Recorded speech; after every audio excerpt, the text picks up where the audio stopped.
Good morning, Bible Club. I'm Pastor Gail Dingwell of Ridgecrest, New York, and this is the end of month summary for March for our one-year Bible study. Now, in March, in mid-month, we left off in the book of Deuteronomy. And in Deuteronomy, the spotlight is firmly fixed on Moses. Moses has lived in the palace as a prince. He's also lived in the fields as a shepherd. Moses has gone toe-to-toe with the Egyptian king Pharaoh. And he's also stood face-to-face before the Lord for some 40 years now. And here, in Deuteronomy, we have Moses, who is now over 120 years of age. He's making his final address to the Hebrew people before they cross over the Jordan and into the promised land of Canaan. And he ascends Mount Nebo to leave this world behind and to be with the Father. In chapter 10 of Deuteronomy, we have Moses retelling the account of the tablets of stone, the Ten Commandments, the Ark of the Covenant, and he then compels the Israelites to love their God and to serve him, not just outwardly, but truly from the heart.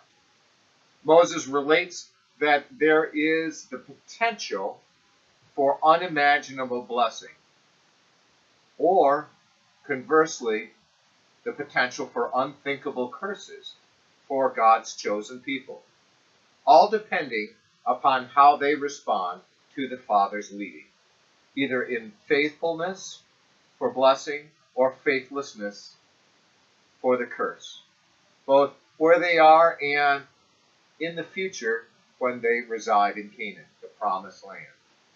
Moses offers that the Hebrews, the Israelites, are not to worship in the manner or even in the places where the idolatrous Canaanites do.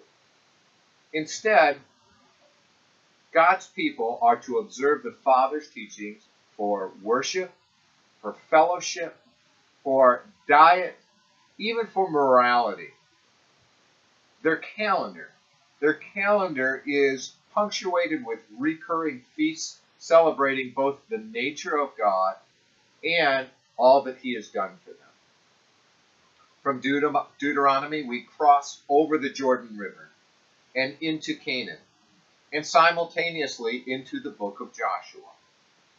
Joshua is an uncompromising man in his faith and unwavering in his courage. Joshua leads God's people from victory unto victory by keeping his eye firmly fixed on the Lord.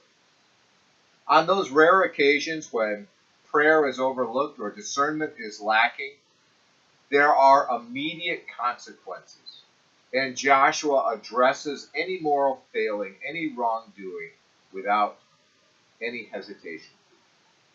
Now, at first, under Joshua's leadership, the Israelites seem unstoppable.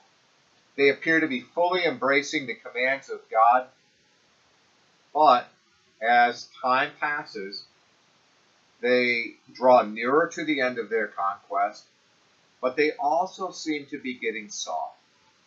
And they begin, step by step, inch by inch, to compromise the Lord's commands, incurring what will prove to be a generational curse, a curse upon themselves and any future offspring. Caleb returns also. Caleb reappears at the age of 85, and he goes before Joshua requesting the privilege of ridding the land of those pesky giants that had just dogged the Israelites before. And Caleb then determines to actually seize and hold the land of the Anakim, making it his own. At the close of the book of Joshua, Joshua himself seems to be sensing the spiritual restlessness of the people.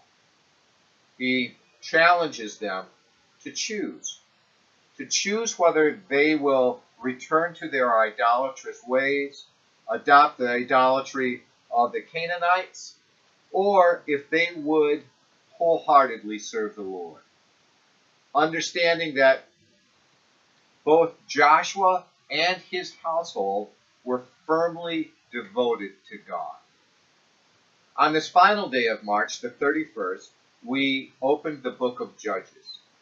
And from the very first pages, we see disaster is unfolding. Without Moses and Joshua to lead them, the Israelites fall into their old ways, and tragedy is certain. Well, we'll leave off there.